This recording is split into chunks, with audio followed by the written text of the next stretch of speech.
In Park Tahoe had never seen anything like it.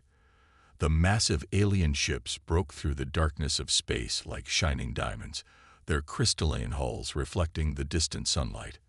He stood on the bridge of Earth's flagship, Resilience, his hands clasped behind his back to hide their slight trembling. This was humanity's first contact with the Galactic Council, and everything had to be perfect. The alien vessels dwarfed Earth's entire defensive fleet, where human ships were practical, utilitarian constructions of metal and composite materials. These visitors commanded ships that seemed to defy the laws of physics. Their hulls rippled with ethereal blue energy fields, and their very presence made Earth's best technology look like children's toys. Ambassador Li Jinwu stood at attention beside the captain, his diplomatic training evident in his perfectly maintained composure. But Tahoe noticed the slight tightening around the ambassador's eyes as more condescending chuckles echoed through the bridge's communication channels. "This cannot be all of your defensive fleet," came the translated voice of Council Speaker Xith. The alien's words carried a tone that needed no translation, pure amusement mixed with disdain. "These vessels represent Earth's current defensive capabilities," Ambassador Li responded smoothly, his voice betraying none of the frustration Tahoe knew he must be feeling. The bridge crew worked quietly at their stations, trying to maintain their professional demeanor despite the mounting tension. Lieutenant Park Maiche's fingers flew over her console as she continued scanning the alien vessels, collecting every bit of data she could. The readings were unlike anything Earth's sensors had ever encountered. "How quaint," Speaker Xith's voice dripped with barely concealed mockery. "Your ships still use chemical propulsion systems, and your weapons are those actually projectile-based." Tahoe felt his jaw clench, but maintained his silence. Earth had only achieved faster-than-light travel 15 years ago, and their technology had advanced remarkably in that time. But compared to the Galactic Council's ships, which seemed to bend space itself around them, Earth's achievements suddenly felt insignificant. The massive Council flagship, easily 20 times the size of the Resilience, moved closer. Its crystalline surface seemed to shift and flow like liquid glass, and strange lights pulsed beneath its transparent outer layer. Smaller escort vessels took up positions around it, their movements impossibly graceful for their size. "We request permission to dock with your vessel," Speaker Xith announced. "Our delegation wishes to perform a proper inspection of your capabilities." Ambassador Li exchanged a quick glance with Captain Park before responding. "Permission granted, Speaker Xith. We welcome the Council's delegation aboard the Resilience." As the docking procedures began, Tahoe couldn't help but notice how even the Council's boarding tube seemed more advanced, a seamless bridge of energy that materialized between the ships rather than the mechanical docking arms Earth vessels used. The delegation that emerged from the tube was equally impressive. The aliens stood nearly 8 feet tall, their bodies covered in what appeared to be living armor that shifted colors with their movements. Their eyes glowed with an inner light, and they moved with an otherworldly grace that made them seem to float rather than walk. "Captain Park," Ambassador Li said quietly, "please prepare the ship for inspection." Tahoe nodded and began issuing orders to his crew. As he worked, he could hear the whispered conversations among the council delegates as they examined the bridge equipment. Their translated comments painted a clear picture of their opinion. Earth was hopelessly primitive. They still use physical buttons and switches. Look at the thickness of their hull plating. They haven't even mastered basic energy shielding. Their life support systems are completely mechanical. How do they survive deep space travel? The inspection continued for hours. The council delegates moved through the ship with an air of superiority that grew with each passing minute. They examined the engine room with particular interest, though their interest seemed more anthropological than technical, like scientists studying ancient artifacts. "Your species has achieved spaceflight remarkably quickly," one of the delegates finally commented, though the words carried no praise. "But you are centuries behind the Council's minimum standards for galactic civilization."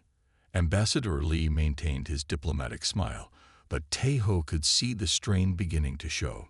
Earth is young in galactic terms, the ambassador acknowledged, but we are quick learners. Quick learners. Speaker Xith's translator conveyed a sound that might have been laughter. Your fastest ships would take years to cross distances our vessels traverse in days. Your weapons would barely scratch our weakest shields. Your technology is. He paused, searching for the right word. Admirable. The bridge grew silent. Taeho felt the weight of every crew member's eyes, though they all pretended to be focused on their duties. This was humanity's first impression on the galactic stage, and they were being dismissed as children. Perhaps, Ambassador Lee suggested carefully, the Council would be willing to share some of its technological expertise. Earth would be grateful for the opportunity to learn. The Council delegates exchanged looks that needed no translation. This was exactly the response they had expected. Speaker Xith's armor shifted to a deep purple as he turned back to address the humans. The Council does not freely share its advanced technology with developing species. You must prove yourselves worthy of such knowledge. Prove that you can be trusted with it. Prove that you understand its implications. As the delegation prepared to leave, Speaker Xith delivered their parting message. You have much to learn, humans. We will be watching your progress with great interest. Perhaps in a few centuries, you will be ready to join galactic civilization properly.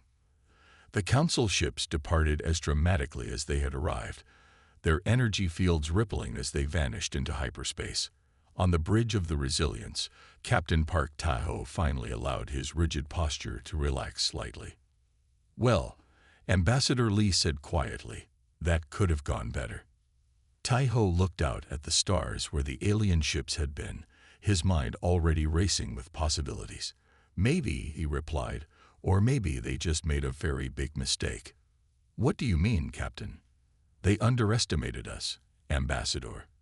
And if there's one thing humans do well, it's proving people wrong. The holographic displays cast an eerie blue glow across the faces of Earth's most powerful leaders.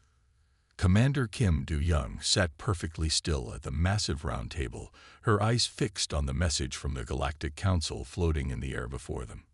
The Council's ultimatum was clear, simple, and devastating.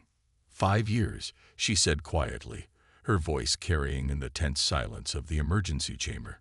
They're giving us 5 years to build a fleet that meets their standards, or Earth becomes a quarantine zone. Around the table, representatives from every major nation on Earth absorbed the implications.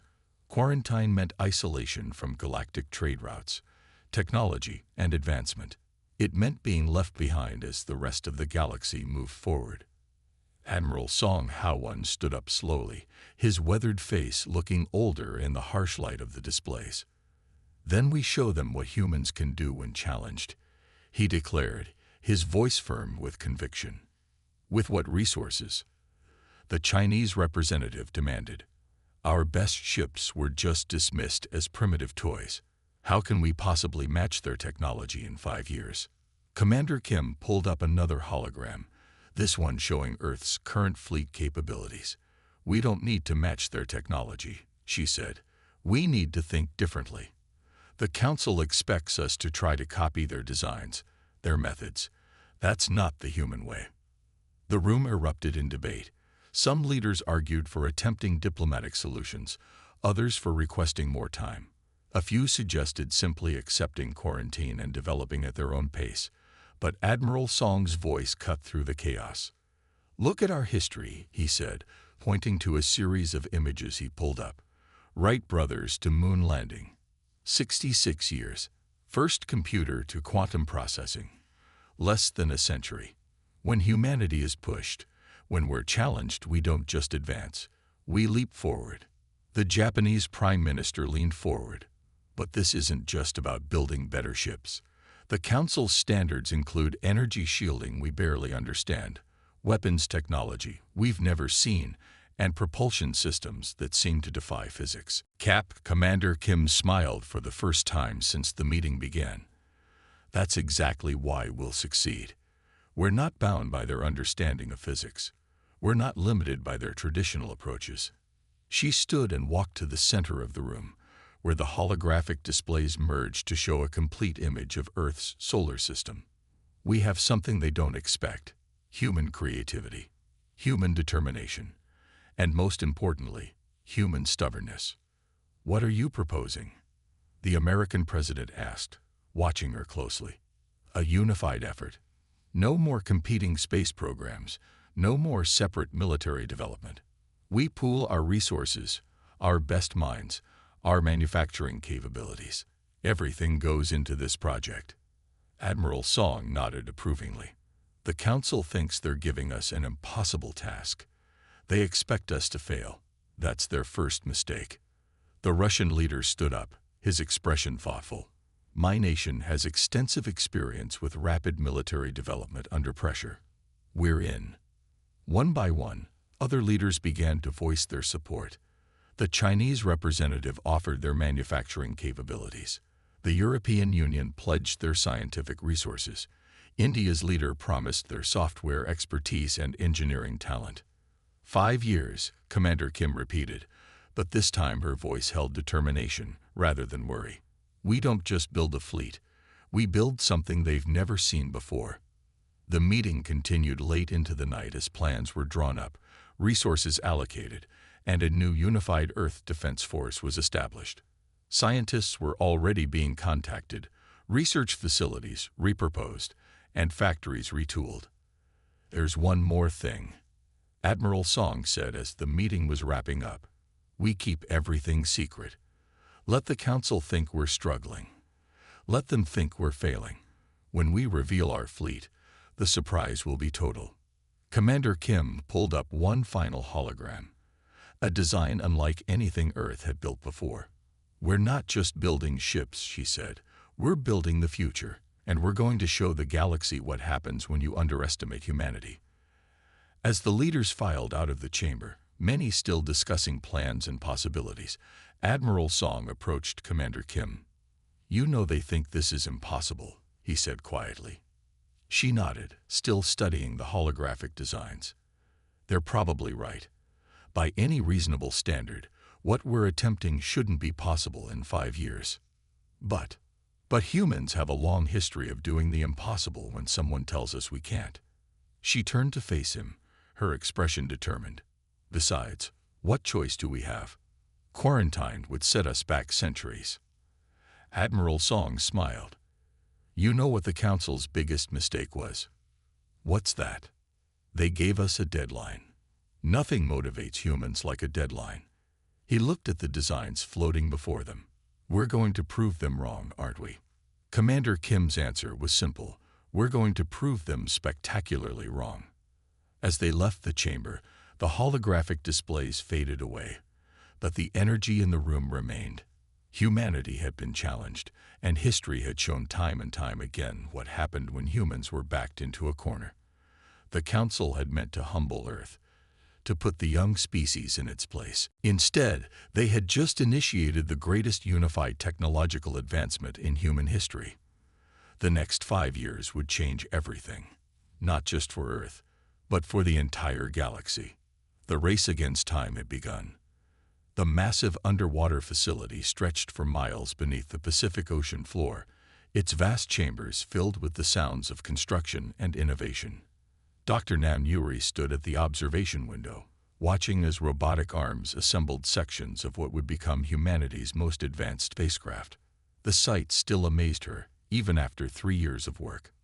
"Dr. Nam, the latest quantum core tests are complete," announced Chief Engineer Kang Jae-ho, walking up beside her with a tablet in hand. "The results are better than we hoped." Yuri took the tablet, her eyes scanning the data quickly. The quantum propulsion system she had designed was performing at 300% above their initial projections. Combined with Jae-ho's revolutionary shield technology, they were creating something unprecedented in human history. "They expect us to copy their designs," Yuri said to Jae-ho as they reviewed the blueprints floating in the holographic display. "They don't understand human creativity." The shield testing chamber below them hummed to life, its massive generators powering up. Unlike the Galactic Council's energy shields, which created simple barriers, Jaiho's design worked differently. It bent space itself around the ships, creating a bubble of altered reality that could absorb or redirect any known form of energy. "Watch this," Jaiho said, pressing a sequence on his control panel. In the chamber below, a test section of hull plating disappeared from view as the shield activated.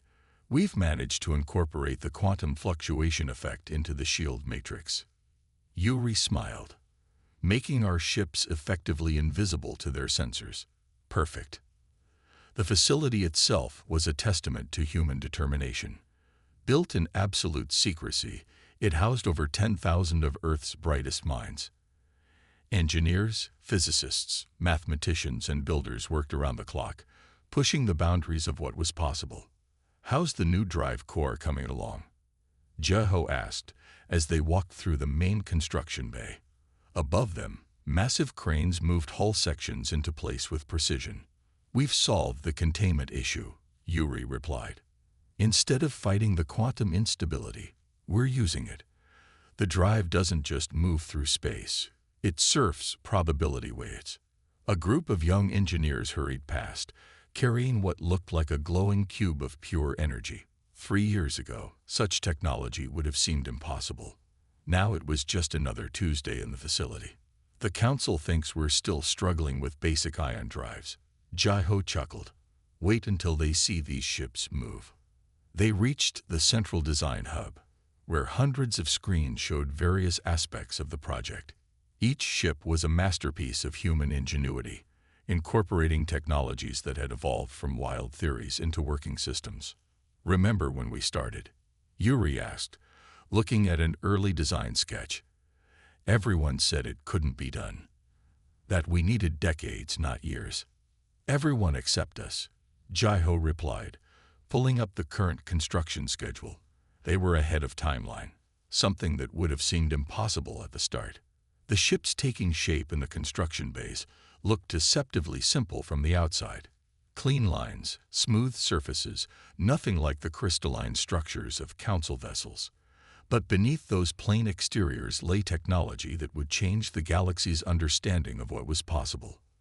Latest test results from Bay 7, called out one of the technicians. "Weapon systems are online and functioning at 115% of projected capacity." The weapons were another example of human creativity. Instead of copying the Council's energy-based weapons, they had developed something new. Quantum-locked particles that could bypass any known shield technology, delivered with pinpoint accuracy. "We're not just building more ships," Yuri said quietly to Jaiho. "We're rewriting the rules of space combat." Their conversation was interrupted by an alert from the communication system.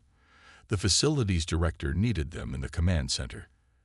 As they walked, they passed dozens of testing chambers, each working on different aspects of the project. In one room, scientists were perfecting the neural interface systems that would allow crews to control their ships with thought alone. In another, engineers were running simulations of the new tactical systems that could predict and counter any known form of attack. "Dr. Nam, Chief Kang," the director greeted them as they entered the command center. "We've just received word from Surface Command. The Council has sent another observation ship to check on our progress." "Let them look," Jaiho said confidently. "All they'll see is what we want them to see." The surface shipyards were building decoy vessels, ships that looked like simple improvements on Earth's previous designs. The real fleet, the one that would shock the galaxy, was taking shape deep beneath the ocean. 2 more years, Yuri said, looking at the countdown display on the wall. 2 more years to finish what we started. 2 years to prove that humanity doesn't just catch up," Jaiho added. "We leap forward." As they returned to their work, the facility continued its relentless pace. In labs and construction bays, in testing chambers and design rooms, humanity's answer to the Council's challenge took shape. Each day brought new breakthroughs, new innovations, new possibilities. The Council had given Earth 5 years to prove itself worthy of joining galactic civilization. They didn't realize they had given humanity exactly what it needed: a challenge, a deadline, and most importantly, something to prove. Deep beneath the Pacific Ocean, the future was being built, one impossible breakthrough at a time. They don't understand human creativity, Yuri repeated softly, watching another test section disappear into quantum invisibility. And that's exactly why we're going to win. The lunar dust settled as Earth's new fleet emerged from its hidden base beneath the moon's surface. Captain Yu Min-seo stood on the bridge of the flagship Determination, watching with quiet satisfaction as her ships took formation in space. 5 years of secrecy, innovation, and relentless work had led to this moment. All ships report ready, Captain, Lieutenant Choi Han-bin announced from his station. The young officer's voice carried a hint of excitement he couldn't quite hide. The fleet's appearance was deliberately understated. Smooth, gunmetal gray hulls with minimal external features made the ships look almost primitive. No visible weapons, no obvious shield generators, nothing that would hint at their true capabilities. It was exactly as planned. Council inspection vessel approaching. The sensor officer reported. They're hailing us. On screen, Min-seo ordered, straightening her uniform. The council inspector's face appeared on the main display, his crystalline features arranged in an expression of obvious disappointment. These vessels appear even more primitive than your previous models, he noted with undisguised disdain. Lieutenant Choi exchanged knowing glances with Min-seo. They had expected this reaction. The council's arrogance would make the upcoming demonstration even more satisfying. We have worked within our capabilities, Inspector, Min-seo replied diplomatically. We would be honored to give you a tour of our new flagship. The inspection team arrived in their shuttle, which looked absurdly ornate next to the clean lines of the Earth vessels. 6 council representatives, their living armor shifting colors in the artificial lighting, stepped onto the Determination's deck. Your docking procedures are still manual, one inspector asked, making notes on a hovering datapad. No quantum guidance systems. We find traditional methods reliable. Min-seo responded, leading them toward the bridge. She could feel their dismissive gazes taking in every detail of her ship. The tour proceeded exactly as the Earth commanders had anticipated. The council team found fault with everything they saw, or rather, everything they thought they saw. The ship's apparent simplicity fed their preconceptions perfectly. Your navigation systems still use holographic displays. Another inspector scoffed. The council abandoned such crude interfaces centuries ago. Lieutenant Choi maintained his professional demeanor, but Min-seo could see the amusement in his eyes. The crude displays were actually quantum-linked neural interfaces, disguised to look primitive. Everything the council team dismissed as backward was hiding technology that would shock them. Perhaps we should proceed to the engine room, Min-seo suggested, knowing what would come next. The chief inspector's armor rippled with purple disdain as they entered the engineering section. Chemical propulsion. After 5 years, this is your advancement. What the inspector saw as chemical engines were actually housings for Dr. Nam's quantum drive system. The fuel tanks contained technology that could bend space itself. But for now, they played their parts. We have made improvements to efficiency, Min-seo offered modestly, watching the inspectors shake their heads in disappointment. The council's patience has limits, the chief inspector declared as they completed the tour. These vessels barely meet the standards of a pre-spaceflight civilization. Perhaps we were too optimistic about humanity's potential. Min-seo nodded solemnly, fighting to keep the smile from her face. We understand, Inspector. Would you like to observe a small demonstration of our capabilities before you leave? The inspector's armor shifted to a patronizing shade of blue. If you insist, Captain. Though I doubt we'll see anything impressive. Back on the bridge, Min-seo gave a subtle nod to Lieutenant Choi. The real show was about to begin. All ships, assume demonstration formation, she ordered. The fleet moved with impossible precision, ships sliding into position without using any visible propulsion. Interesting, one inspector muttered, checking readings on his devices. Our sensors cannot detect your maneuvering thrusters. That's because we don't use them, Min-seo thought, but kept silent. The council team's confusion was only beginning. Something is wrong with our instruments, another inspector announced, tapping his datapad frantically. We're getting impossible readings from your vessels. Min-seo allowed herself a small smile. Is there a problem, Inspector? These energy signatures, they can't be right. Our sensors must be malfunctioning. The council team watched in growing bewilderment as Earth's fleet performed maneuvers that should have been impossible with the technology they thought they were seeing. Ships moved with perfect coordination, responding instantly to commands, displaying capabilities that contradicted everything they had observed during their inspection. Captain, the chief inspector's voice had lost its condescending tone, replaced by something closer to concern. What exactly are we watching? Just a demonstration of Earth's current capabilities, Min-seo replied calmly. Would you like to see more? The inspectors huddled together, their armor colors shifting rapidly as they conferred in their own language. When they turned back, their earlier arrogance had vanished. We will need to report this to the council immediately, the chief inspector announced. These demonstrations require further analysis. As the inspection team hurried back to their shuttle, Lieutenant Choi finally allowed himself to grin. They don't look quite so superior now, do they, Captain? Min-seo watched the council vessel depart, its crew undoubtedly struggling to understand what they had witnessed. This was just the beginning, Lieutenant. Wait until they see what these ships can really do. The Earth fleet hung silently in space, their simple exterior hiding technologies that would redefine what the galaxy thought possible. Humanity had been challenged, dismissed, and underestimated. Now it was time to show the Council exactly how wrong they had been. The tension in space was palpable as the Council's observation fleet took position around the designated demonstration area. Admiral Yu Min-seo stood at the center of Determination's bridge, her expression calm despite the weight of the moment. Everything they had worked for came down to this. All ships report ready, Admiral, Lieutenant Choi announced. The Council vessels are in position. Min-seo nodded, then spoke clearly into the fleet-wide channel. Weapons free.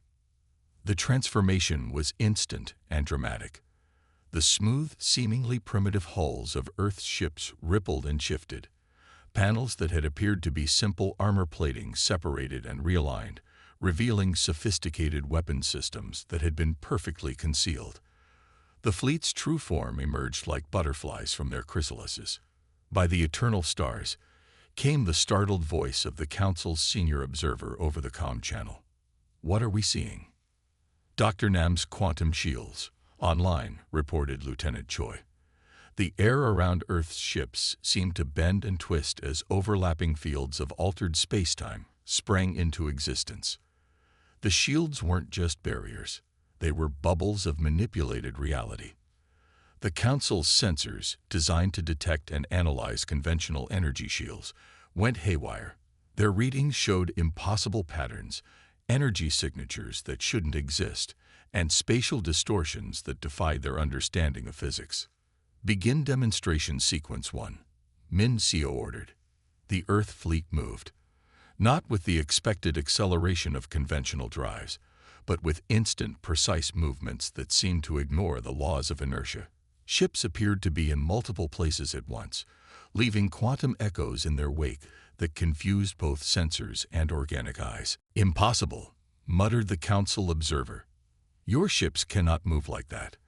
The energy requirements alone would.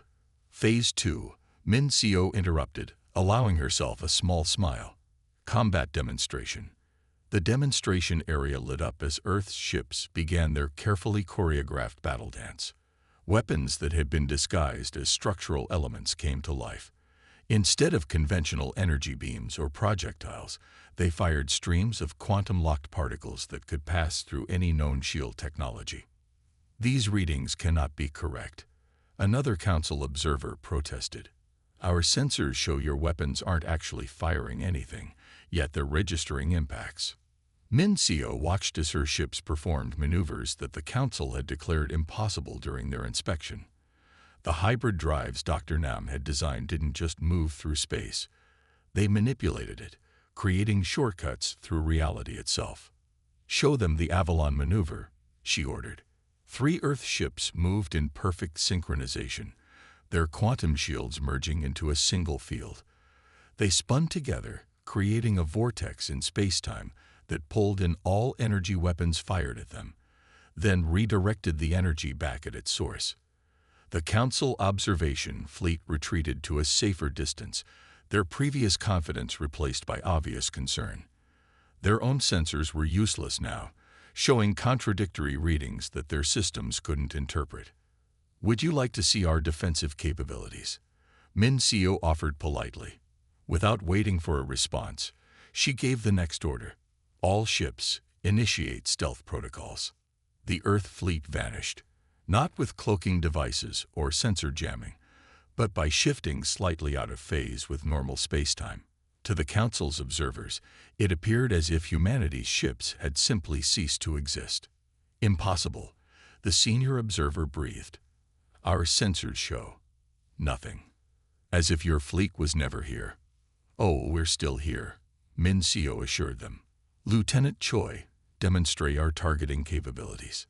Small quantum bursts appeared around each Council vessel, harmless but precise, marking exact kill points that their supposedly superior shields couldn't block. "These are not simple warning shots," Min Seo explained calmly. "Each burst represents a quantum-locked particle cluster that could, if this were actual combat, disable your ships instantly." The Earth fleet reappeared, arranging itself in a formation that would have been impossible with conventional drives. The ships moved as one, their quantum shields creating patterns in space that looked like rippling silk. "Final demonstration," Min Seo announced. "All ships, initiate quantum jump." The fleet didn't enter hyperspace or use conventional FTL drives. Instead, they simply ceased to exist in one location and appeared in another, 50 light-years away, then returned instantly. The movement wasn't just faster than light. It ignored the very concept of space-time travel. When they reappeared, the Council observation fleet had backed away to what they considered a safe distance. Their earlier dismissive attitude was gone, replaced by something that looked very much like fear. "The Council will need to reevaluate its assessment of Earth's technological capabilities," the senior observer said carefully. "We clearly misunderstood your potential." Min Seo allowed herself a broader smile. "That's been happening a lot lately. Humanity has that effect on people." As the Council fleet prepared to depart, Lieutenant Choi turned to his admiral. "Should we show them the really advanced systems?" Min Seo shook her head. "Always keep something in reserve, Lieutenant." Besides, she added with a slight smile, "I think they've seen enough for one day." The Earth fleet resumed its seemingly simple appearance, weapon systems, and quantum technology, hidden once again beneath smooth hull plating. But the message had been sent. Humanity wasn't just catching up to galactic civilization. They had leaped far beyond it. The Council had given them 5 years to prove themselves worthy. Instead, humanity had proved themselves revolutionary. The Council's chief scientist, Tsar, stared at his screens in disbelief as streams of data from Earth's fleet demonstration continued to pour in. His crystalline features reflected the blue glow of multiple displays, each showing readings that defied everything he had believed possible. "Impossible," he whispered, his translator barely catching the word. Their understanding of quantum mechanics, their application of zero-point energy. "This cannot be." Captain Park Tahoe stood at attention nearby, maintaining a professional demeanor despite the satisfaction he felt watching the Council's most respected scientific mind struggle with human innovation. Beside him, Engineer Kang Jae-ho calmly explained their technological breakthroughs. "The quantum drive doesn't just move through space," Jae-ho explained, pulling up a holographic model. "It creates localized probability wells that allow the ship to exist in multiple states simultaneously." Czar's assistant, a younger council member, interrupted. "But that would require Complete mastery of quantum entanglement at a macroscopic scale. Jeho finished with a slight smile. Yes, that was one of our early breakthroughs. The council chamber had fallen silent except for the hum of computers and the soft murmur of Jeho's explanations. Other council scientists gathered around, their living armor shifting colors rapidly as they tried to process what they were seeing. Your shields, another scientist asked, they're not energy barriers at all, are they? No, Jeho confirmed. They're localized alterations in space-time itself. Energy weapons can't penetrate them because, technically, there's nothing there to penetrate. The technical specifications scrolled across the main display, each new revelation causing more distress among the council scientists. What they had dismissed as primitive technology 5 years ago had evolved into something beyond their comprehension. But this development timeline is impossible. Tsar protested, his armor flickering between shades of disbelief. No species could advance this quickly. We monitored your progress. We saw your work on basic ion drives, your struggles with conventional shields. You saw what we wanted you to see, Jeho explained patiently. While we built decoy ships on the surface, our real work was happening elsewhere. The holographic display shifted to show the quantum core that powered Earth's ships. Its design was elegant in its simplicity, yet its implications caused several council scientists to step back in alarm. You've weaponized quantum uncertainty itself, one whispered. Your ships don't just use energy. They manipulate the fundamental forces of reality. Captain Park allowed himself a small smile. When you gave us 5 years to meet your standards, you didn't specify which standards. So we made our own. The council's chief administrator, who had been silently observing until now, stepped forward. Her armor had settled into a deep purple of concern. This level of technology, it's beyond anything in known space. How did you achieve this? Human creativity. Jeho replied simply. You expected us to follow your technological path, to develop as you did. Instead, we looked at the problem differently. He pulled up another diagram, this one showing the quantum communication system that allowed Earth's ships to coordinate instantly across any distance. We didn't try to overcome the limitations of physics. We found ways to work with them instead. And your weapons? Sar asked quietly. Quantum-locked particle streams, Jeho explained. They exist in a state of probability until they interact with their target. No shield can stop them because they're not really there until they strike. The implications of this technology were not lost on the council members. Earth's fleet didn't just match their capabilities. It had rendered their defenses obsolete. We made a mistake, the chief administrator admitted, her voice carrying across the silent chamber. We judged your species by our standards, by our understanding of how technology should develop. A natural mistake, Jeho offered diplomatically, but perhaps not one you'll make again. Seems like a lifetime ago, the officer replied. Now they're giving us awards for advancing galactic civilization. In the council chambers, Ambassador Lee was concluding the day's session. The new Galactic Charter, recognizing Earth as a founding member of the Advanced Species Council, was being formally ratified. It was a far cry from the quarantine they had once faced. Fleet Admiral Kim walked through the corridors of her defense station, nodding to alien crew members who now served alongside humans. The integration of species had brought new perspectives, new ideas, and new innovations. Humanity had learned that leadership wasn't about dominance, it was about inspiration. Latest reports from the Quantum Research Division, her aide announced. They've made another breakthrough in probability manipulation. Do Young smiled. Even now, human creativity continued to push the boundaries of what was possible. The Council had wanted them to catch up. Instead, they had shown the galaxy how to leap forward. Admiral Song's flagship, gleaming with the latest quantum technology, led a joint patrol of human and alien vessels. The sight would have been unimaginable 5 years ago. Ships of different species working together, protected by human innovation. Perhaps, Council Speaker Xith had said during the certification ceremony, We were too focused on our own path to see that there could be others. The galaxy had changed. The old hierarchies had given way to new partnerships. Species that had once looked down on Earth now sought its guidance. And through it all, humanity had maintained its core traits: creativity, determination, and the ability to see possibilities where others saw limitations. As Earth's ships patrolled the stars, their quantum drives bending reality itself, the message was clear. Humanity had earned its place among the stars, not by following the expected path, but by blazing their own trail. The galaxy would never be the same. And somewhere in deep space, the next generation of human innovations was already taking shape, ready to push the boundaries even further. Because that was what humans did. They never stopped exploring, never stopped innovating, never stopped imagining what might be possible. The new order wasn't about power or dominance. It was about potential. The potential to grow, to learn, to discover.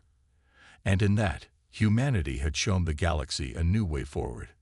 Admiral Song looked out at the stars, now filled with ships of all species working together, and smiled. They had done more than prove themselves worthy of joining galactic civilization.